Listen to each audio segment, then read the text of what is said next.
Admission का process क्या है यहाँ पे, अगर आप ब्रेक डाउन करके बता पाओ स्टूडेंट्स को स्टेप वाइज। जीडी कितने ड्यूरेशन का था?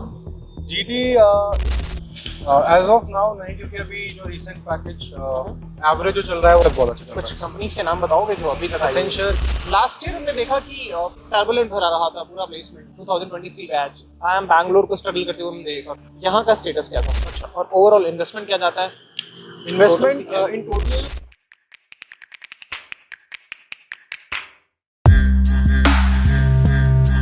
तो आप में से बहुत सारे स्टूडेंट्स ने लास्ट ईयर रिक्वेस्ट किया था हमसे XIME बैंगलोर के डिटेल रिव्यू के लिए, क्योंकि हम बैंगलोर आए थे और ये कैंपस रह गया था। लास्ट ईयर हमने कोशिश की थी यहाँ के स्टूडेंट्स से इंटरैक्ट करने के लिए, बट कुछ रीजंस की वजह से इंटरैक्शन नहीं हो पाया था। वेलिंगकर हमने कवर किया था, बट इस बार हमारे साथ बात करने के लिए अतुल है, राइट? एक बेसिक इंट्रोडक्शन दे दीजिए, अपना प्रोफाइल बता सकते हो, उसके बाद हम स्टार्ट करते हैं।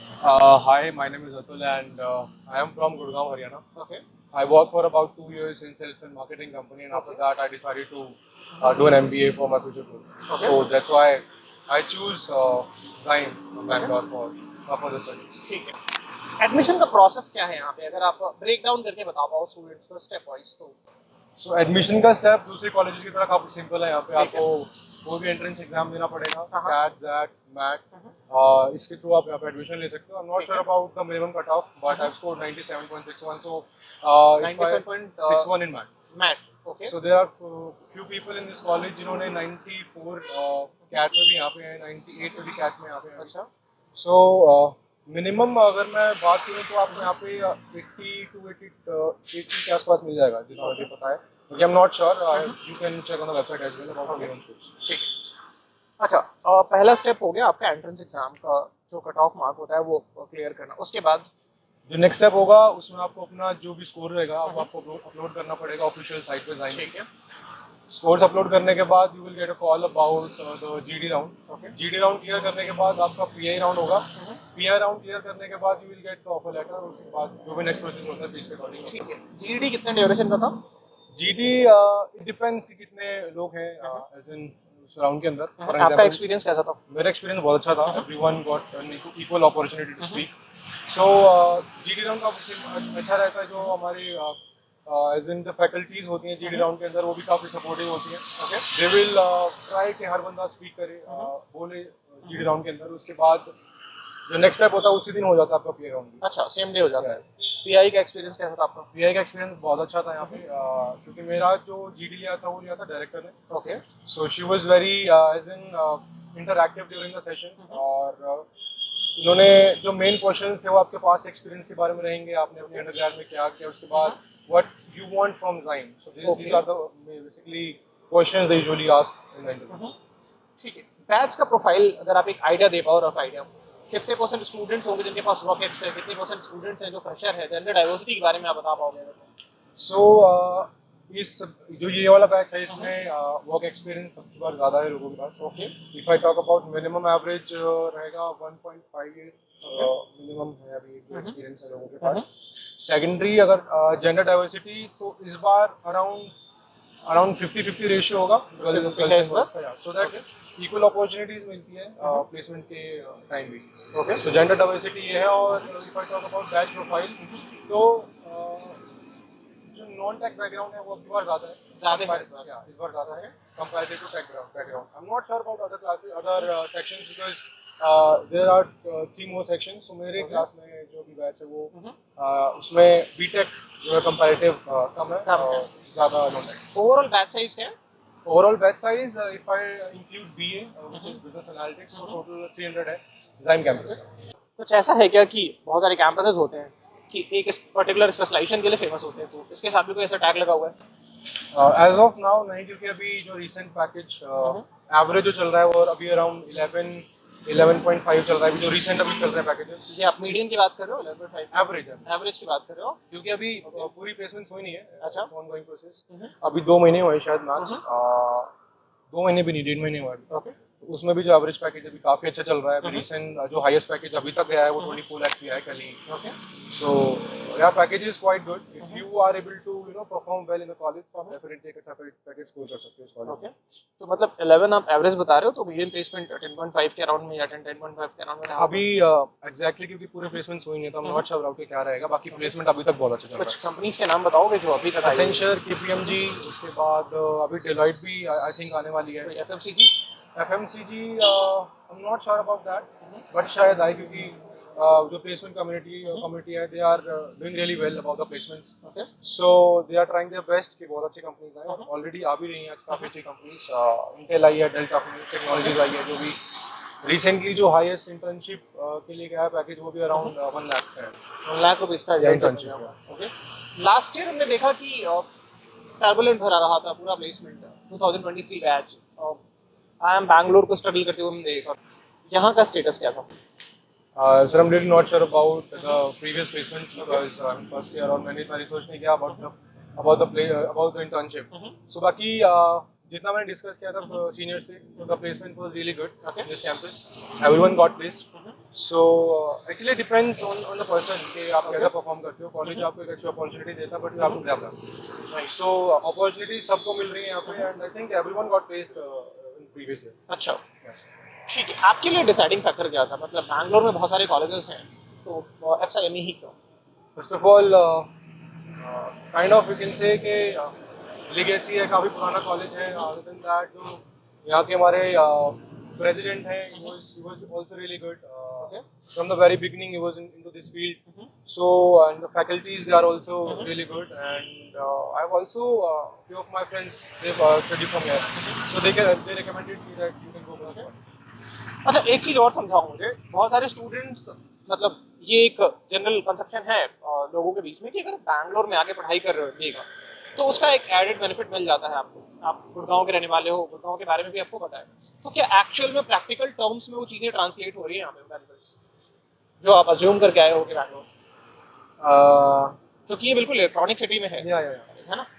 आई थिंक यस हो रहा है वो चीज़ फुलफिल. क्योंकि मैं जब गुड़गांव में था, मेरी एक चीज़ मेरी प्रायोरिटी थी कि मैं एक ऐसी सिटी में जाऊँ जहाँ पे बहुत सारी कंपनियाँ हो, ताकि मेरे को एक अच्छी अपॉर्चुनिटीज मिले. गुड़गांव भी एक ऐसी जगह है जहाँ पे बड़े बड़े कॉलेजेस हैं और सारी कंपनियाँ हैं.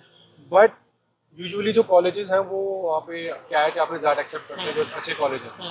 So after that I thought let's move to Bangalore. Bangalore में जो मेरा स्कोर था उसको अकॉर्डिंगली मुझे बेस्ट कॉलेज ये मिला, तो आई मूव देयर. तो यहाँ मतलब प्रैक्टिकल बेनिफिट्स क्या हैं अगर बैंगलोर में कोई पढ़ाई कर रहा है तो? प्रैक्टिकल बेनिफिट सबसे पहले तो ये कि as in it's hub of as in tech, so you will get more opportunities in that particular field. Other than that I am from Gurgaon, so वहाँ पे टेम्परेचर थोड़ा ज़्यादा रहता है, तो I thought let's move to Bangalore. So मेरे लिए 2 major factor यही थे कि मुझे एक अच्छी प्लेसमेंट मिले. इंटर्नशिप्स वगैरह भी मिलने में इजी होता होगा? या एक्चुअली इंटर्नशिप काफ़ी लोगों की लग रही है अभी. Almost 50-60 people already got placed in terms of internships. So अभी बैच स्टार्ट हुए 2-3 महीने हुए हैं. We started in July, so we have to do internship in next almost June-July. So तब तक I think everyone will get placed. बाकी अभी तक प्लेसमेंट बहुत अच्छी चल रही है. अच्छा, और ओवरऑल इन्वेस्टमेंट क्या जाता है? Investment in total if I talk with as in hostel और academic का दोनों लेके almost 15-40 के आसपास जाता है. 15,40,000 के अराउंड अराउंड 15,150 रुपये. ठीक है, 15.5 लाख रुपए करीब में इन्वेस्टमेंट जा रहा है आपको. और आप एवरेज बता रहे हो 11 लाख के अराउंड है ना? अभी तक जो चल रहा है वो 11 है और आई थिंक ये और बढ़ेगा क्योंकि अभी बस जस्ट प्लेसमेंट स्टार्ट हुई है. तो मार्केट भी अभी काफ़ी कंपैरेटिव पहले से काफ़ी सही है अभी. तो आई थिंक ये और बढ़ेगा, अराउंड 13 तक जाएगा जहाँ तक मुझे लग रहा है. ठीक है.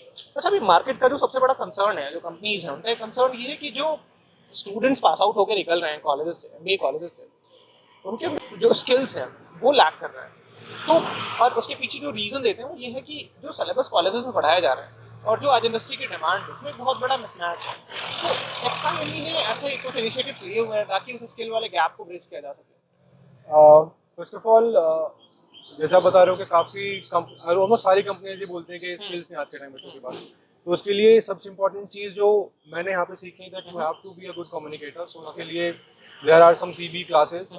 तो उसमें क्या करना पड़ता है बच्चों को, they have to like present themselves in front of the whole class. Okay, you have to, they will give you case study accordingly. You have to prepare for that and you have to present yourself in front of the class so that you will be able to be a good presenter. So first of all, ये skill आपके यहाँ पूरी होती है. उसके अलावा there are different classes for Excel and DBMS, and other than that, another analytics classes as well there are in this particular campus. So college is giving their best to make their student, you know, that they can learn everything about that particular subject. But it, as I mentioned earlier, that it totally depends on the student कि वो कितना कुछ कर पा रहे हैं अपने आप को improve करने के लिए. अगर एक स्टूडेंट खुद से नहीं चाहेगा मुझे improve करना है तो no one will be able to help that particular person. Faculties के बारे में थोड़ा सा बताओ आप यहाँ पे. फैकल्टी काफ़ी अच्छी फैकल्टीज है यहाँ पे. एज आई मेंशन कि हमारे जो प्रेसिडेंट है he is from Xavier's exam, and then that जो दूसरे भी फैकल्टीज हैं काफ़ी ऐसे जो इंडस्ट्री एक्सपीरियंस है अराउंड 15-20 ईयर्स का. So faculty is really good. They have in depth knowledge about that particular subject. They are approachable. Yeah really. If you have any doubt, you can contact them anytime, and they are very supportive as well. उसके अलावा live projects होते हैं हमारे, so we have to work on that as well after the classes. So overall campus life. Campus life is good. So we are doing our last study, so थोड़ा hectic रहता है because we have to do our studies and then live projects and then other PPTs assignments, so थोड़ा hectic रहता है, but it's good. Okay. Startup hub में हम बैठे हुए हैं, है ना. Yeah. जहाँ का स्टार्टअप कल्चर कैसे है, मतलब कैंपस की अगर मैं बात करूँ, इंक्यूबेशन सेल वगैरह है. Yeah, we have that cell, and there is this particular club which is Impress.ru. Okay. If you have any idea, you can just talk to them. If they like your idea, they can invest in that particular startup idea as well. Because one of my friend, he has a startup related to SaaS. Okay. So the college really supported him, and he's in second year. So if you have a good idea, college will definitely support. अच्छा, north और south का क्या होगा ratio bifurcation, अगर students wise देखा जाए तो कितने परसेंट स्टूडेंट्स होंगे जो नॉर्थ से आ रहे हैं? कोई आइडिया आपको? Rough idea. नॉर्थ से कंपैरेटिव इस बार ज़्यादा बचे हैं नॉर्थ से. ओके. पिछले बैच से. अच्छा. या और बट या एज इन अभी भी हम साउथ में बैंगलोर में, तो थोड़ा साउथ का टच ज़्यादा है कंपैरेटिव टू. बट या पहले से बेटर हुआ है आपका नॉर्थ. अच्छा. फुल्ली रेसिडेंशियल प्रोग्राम है. हॉस्टल का खाना वाना कैसा है? हॉस्टल खाना काफ़ी सही है. अच्छा. ये हमारा पीछे हॉस्टल ही है, एंड रूम्स भी काफ़ी सही है. तो काफ़ी सही है. या ओके, ठीक है. अगर कोई फ्रेशर है जो आ रहा है कैंपस, तो ऐसी चीज़ जो आपको लगता है कि अगर उसको पहले से पता हो तो हेल्पफुल हो जाएगा. फ्रेशर्स के लिए ये बोलूँगा कि थोड़ा आप अपनी एक्सेल को थोड़ा ब्रशअप करो. ओके. क्योंकि काफ़ी इंपॉर्टेंट रहता है. जो मेरे काफ़ी फ्रेंड्स हैं, they are not good at X, they are working on it, but I just recommend कि आप अपनी एक्सेल को पहले से थोड़ा सा बेहतर करके करके आओ. उसको थोड़ा ब्रशअप करके आओ. जो आप ऑलरेडी पढ़ चुके हो अंडर ग्रेड में, वो थोड़ा आप एज एन उसको थोड़ा ब्रशअप करो, ताकि आपको यहाँ पे आगे प्रॉब्लम ना हो. क्योंकि बहुत ज़्यादा एक्टिव रहेगा schedule. You will have to make all the presentations. उसके बाद देयर आपको फिर थोड़ा हेक्टिक स्केड्यूल हो जाता है. ठीक है. Thank you so much. I hope कि जो भी डाउट्स होते हैं स्टूडेंट वन में, तो हमने कोशिश की कवर करने की. स्टिल इसके बाद भी अगर आपको लगता है कि इस डिस्कशन का पार्ट कोई ऐसा सवाल था जो आपका रह गया, तो बिल्कुल आप रीच आउट कर सकते हो. पूरी कोशिश करेंगे आपके जो भी डाउट्स हैं उनको रिजॉल्व करने की.